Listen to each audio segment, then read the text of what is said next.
दोस्तों, कैसा हो अगर जो आपको चाहता है, आपको प्यार करता है, वो ही आपको फंसा दे, वो ही आपको बर्बाद कर दे। कैसा हो जिस पर आपने इतना विश्वास किया, वो ही आपको दगा दे और आपको आत्महत्या करने पर मजबूर कर दे। तो दोस्तों, कैसे हैं आप? आज हम जो मूवी एक्सप्लेन करेंगे उसका नाम है उलझ। मूवी की शुरुआत में एक लड़की दिखाई देती है, वो कहीं भाग रही है। अगले सीन में इस्लामाबाद में पाकिस्तान के नए प्राइम मिनिस्टर दिखाए जाते हैं। वो कहते हैं, हम सभी देशों से अपने रिश्ते अच्छे रखेंगे। इसकी पहल यासीन को भारत वापस भेजकर हम करेंगे। इधर यासीन अपने परिवार के साथ बर्थडे मना रहा होता है। तभी वहाँ काफ़ी सारी फोर्स आ जाती है और उसको पकड़कर ले जाती है। उसको एक कॉल भी आती है। वो कहते हैं, बिल्कुल चुप रहना वरना मारे जाओगे। अगले सीन में काठमांडू दिखाया जाता है, जहाँ एक बड़ा मंत्री होता है। भारत के राजदूत एजेंट्स उन्हें समझाते हैं कि वो अपने बॉर्डर का ध्यान रखें। वह कहते हैं, वो मेरे बेटे को फंसा रहे हैं। एक एजेंट जानवी कपूर, जिसका नाम सुहाना है, उसका सीनियर उससे कहता है, तुम एक मिनिस्टर को ब्लैकमेल कर रही थी, तुम्हें पहले मुझे बताना चाहिए था। तभी न्यूज़ में बताते हैं, सुहाना अपने देश की सबसे कम उम्र की डिप्टी हाई कमिश्नर बनने जा रही है। सुहाना का घर दिखाया जाता है, जहां सब बहुत खुश होते हैं। सुहाना के दादा और उसके पापा भी इसी विभाग में थे। इधर सुहाना अपनी मम्मी से बात करती है। वो कहती है, कितनी चॉकलेट्स, कितना सामान भेजता है, उसे माफ़ कर दो। उसकी माँ कहती है, शांतनु तुझे भाटिया लेगेसी से बचा सकता है। तभी सुहाना का कॉल आ जाता है, उसको जाना होता है। उसके पापा उसको एयरपोर्ट छोड़ने जाते हैं और वहाँ से सुहाना लंदन जाती है। वहाँ एम्बेसी में सुहाना को एक ड्राइवर मिलता है। वो ड्राइवर सुहाना को उसका घर दिखाता है। इधर स्टाफ के लोग सुहाना से नफ़रत करते हैं, क्योंकि उनका एक बंदा उस पद पर आना चाहिए था। तभी पार्टी में सुहाना को एक इंसान मिलता है। वो सुहाना के पीछे पीछे रहता है। वो उससे बात करने की कोशिश करता है, लेकिन सुहाना उसे कहती है, move to on. Suhana party के बाहर अपने घर जाने के लिए आ जाती है।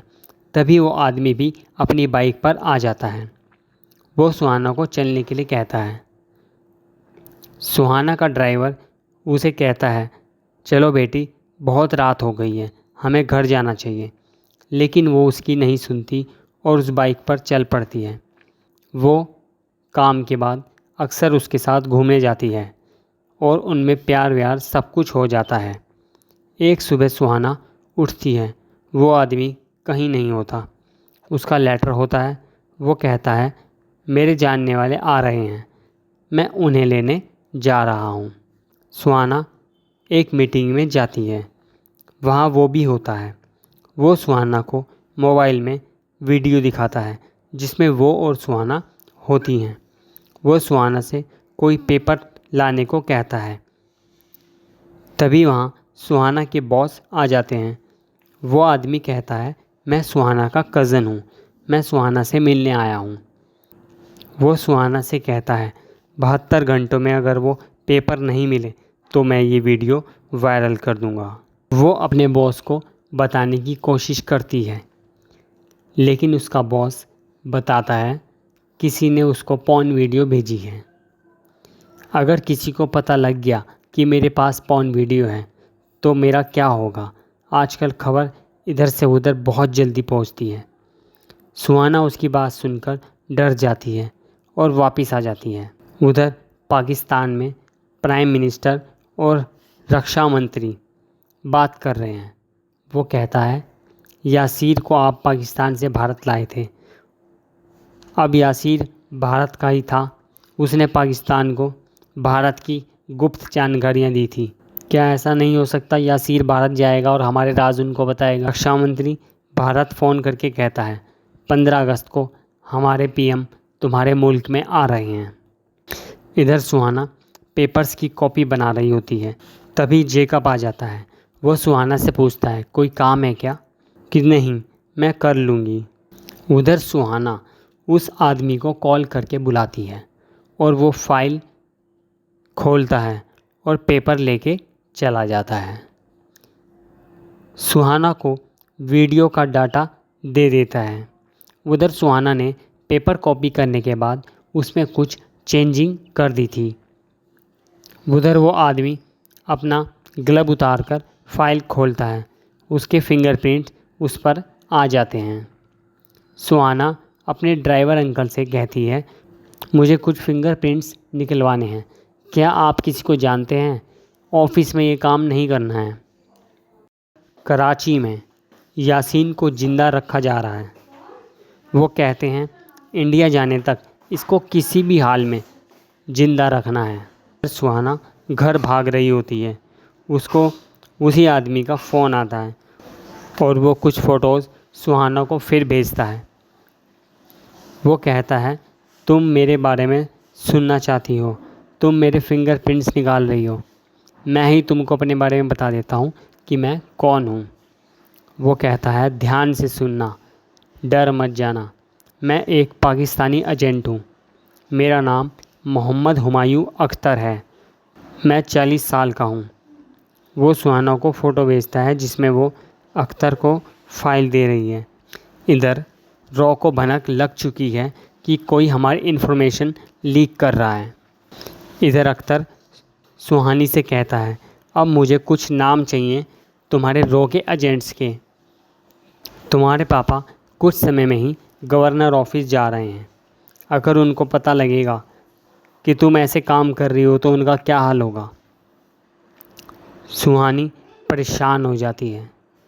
वो आत्महत्या करने की कोशिश करती है। तभी उसके पापा का फ़ोन आता है। वो कहती है मैं इस पोजीशन पर रहने के लायक नहीं हूँ।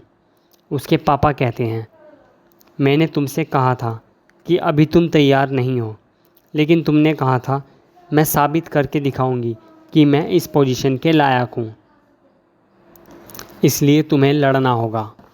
तुम लड़ो। सुहानी ऑफिस में अख्तर के फिंगरप्रिंट्स चेक करती है, लेकिन वो मरा हुआ दिखाई देता है। तभी वहाँ जेकब आ जाता है। उधर सुहानी के पिता गवर्नर से मिलते हैं। इसमें पाकिस्तान की कोई चाल तो नहीं, गवर्नर कहते हैं। सब ठीक है, लेकिन आईएसआई इसमें कुछ गड़बड़ ना करें। इधर सुहानी अख्तर को नाम देने के लिए बुलाती है। वो अख्तर को मारने की भी कोशिश करती है, लेकिन अख्तर उसका हाथ पकड़ लेता है। सुहानी उससे कहती है तुमने मेरा सुकून, मेरी ज़िंदगी छीन ली है, मैं अब मरना चाहती हूँ।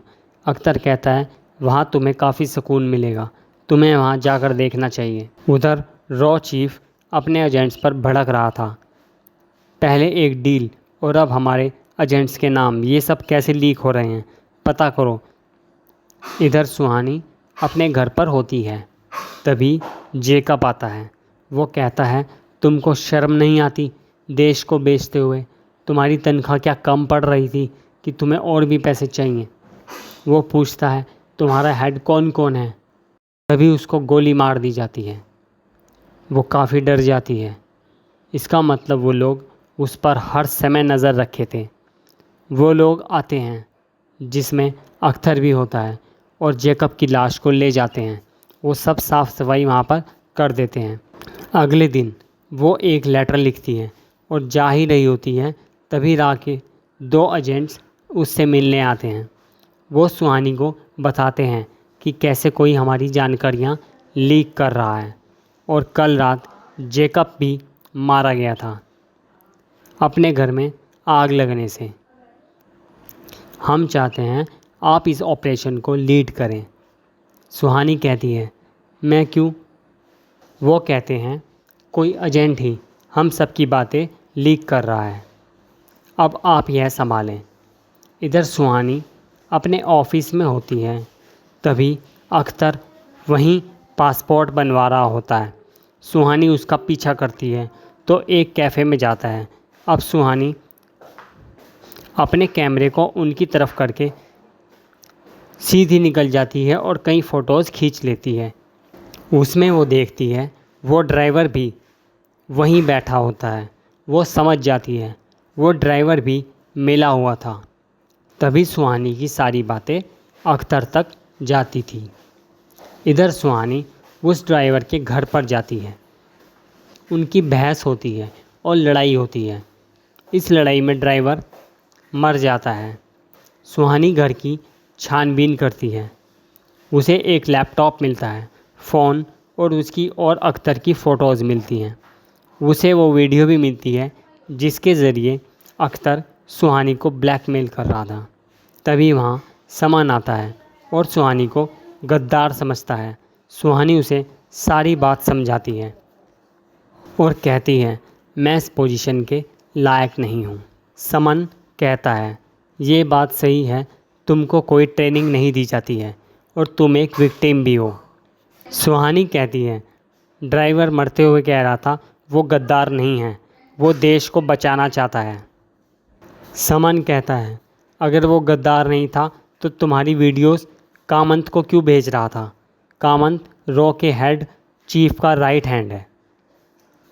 तभी उसको कॉल आता है। समन उसको उठाता नहीं है और अपनी और सुहानी की फ़ोटो उसे सेंड कर देता है। उधर से मैसेज आता है फॉलो हिम। वो लोग एक ड्राफ्ट पढ़ते हैं। उसमें नाम होता है संजीव करके। समन कहता है वो रॉ का चीफ है, आईएसआई के लिए क्यों काम करेगा।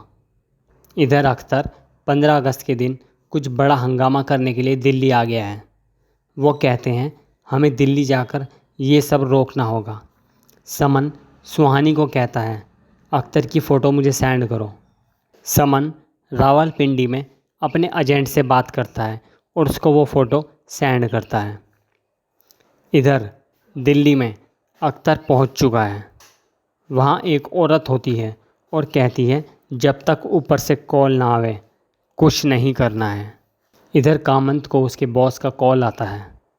वो कहता है तुम्हें कब पता चलेगा ड्राइवर अपने घर पर मरा मिला है, सुहानी का भी कुछ पता नहीं है। इधर समन कामंत के घर पर फ़ोन सिग्नल्स पकड़ने वाला सेटअप तैयार करके लगा देते हैं। कामंत फ़ोन करता है। वो अपने स्टाफ में से किसी से पूछता है कि सुहानी दिल्ली आ चुकी है। स्टाफ वाली लड़की कहती है हाँ, सुहानी दिल्ली पहुंच चुकी है। इधर समन और सुहानी में थोड़ी बहुत नोकझोंक होने लगती है। अगले दिन कामंत को कॉल आता है। वो कहता है शेरे पंजाब को तोपों की सलामी दे दी जाएगी। वो समझ जाते हैं वो लोग पाकिस्तानी पीएम को मारना चाहते हैं। तभी सुहाना को अख्तर की बात याद आती है, जामिया दरबार शरीफ। वो कहती है अख्तर कहता था मैं जामिया दरबार शरीफ ज़रूर जाना चाहता हूँ, वहाँ बहुत सुकून मिलता है। वो समझ जाती है हमला दरबार शरीफ पर ही होगा, लेकिन दरबार शरीफ क्यों? वो समझ जाते हैं पाकिस्तानी पीएम शरीफ आ रहे हैं। वो निकल पड़ते हैं और शरीफ पहुंच जाते हैं। सुहानी देख लेती है कहाँ से हमला होने वाला है। वो भागती है और मीनार में घुसकर अख्तर के पास पहुंच जाती है। वो उसको रोकने के लिए बार बार मार खाती है, लेकिन वो किसी तरह अख्तर को रोक लेती है। अख्तर गुस्से से पागल होकर सुहानी का गला घोंटने लगता है। वो गिर जाती है। वहाँ जंजीर से बंधा कुछ नोकीला सा होता है। जब अख्तर नीचे झुककर सुहानी को उसकी औकात दिखाना चाहता है, तभी सुहानी उसके शरीर में नोकीली सी चाबी घुसा देती है और फिर उसके गले में भी। समन भी पुलिस के साथ वहाँ आ जाता है। सारी कहानी साफ़ हो जाती है। गवर्नर पहले पुलिस ऑफिसर था। उसने यासीन को रिश्वत देकर पाकिस्तान भगाया था। अगर यासीन वापस भारत आ जाता है तो वो सब बक देगा, इसलिए गवर्नर यह सब करता है। उसने ही सुहानी को इतनी कम उम्र में इतना बड़ा ओहदा दिया था ताकि बाद में हम सुहानी को गद्दार साबित करवा सकें। उसे एक बलि का बकरा चाहिए था। अब सुहानी से पूछताछ होती है। उसके पापा भी उससे मिलने आते हैं और उसे शाबाशी देते हैं। तभी वहाँ पीएम का कॉल आता है। वो भी सुहानी को शाबाशी देते हैं। तभी वहाँ गार्ड आता है और उसके पापा को थोड़ी देर बाहर वेट करने के लिए कहता है। सुहानी बैठी होती है। एक मैम आती है।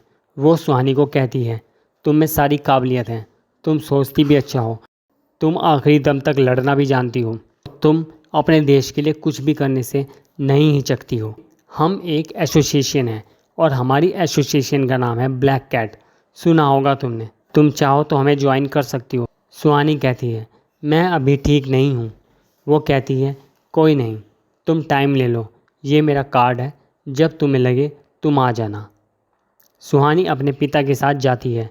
तभी उसे समन दिखता है जो वहीं बैठा होता है। सुहानी अपने पापा से कहती है, आप आगे चलिए। वो दोनों हंसते हैं। समन कहता है, वैसे काली बिल्ली इतनी भी बुरी नहीं होती। सुहानी समझ जाती है कि समन भी ब्लैक कैट का हिस्सा है। तभी वो लंदन से बिना पासपोर्ट के दिल्ली आ गया था और दरगाह में भी वीआईपी गेट के अंदर पहुंच गया था। तो दोस्तों, कैसी लगी आपको ये मूवी? फर्स्ट हाफ में मूवी थोड़ी संभल रही होती है, लेकिन सेकंड हाफ में मूवी कमाल की है। सभी ने मूवी में अच्छा काम किया है और इस मूवी का सेकंड पार्ट भी कुछ दिनों में ज़रूर देखने को मिलेगा। तो दोस्तों, मिलते हैं अगली मूवी में।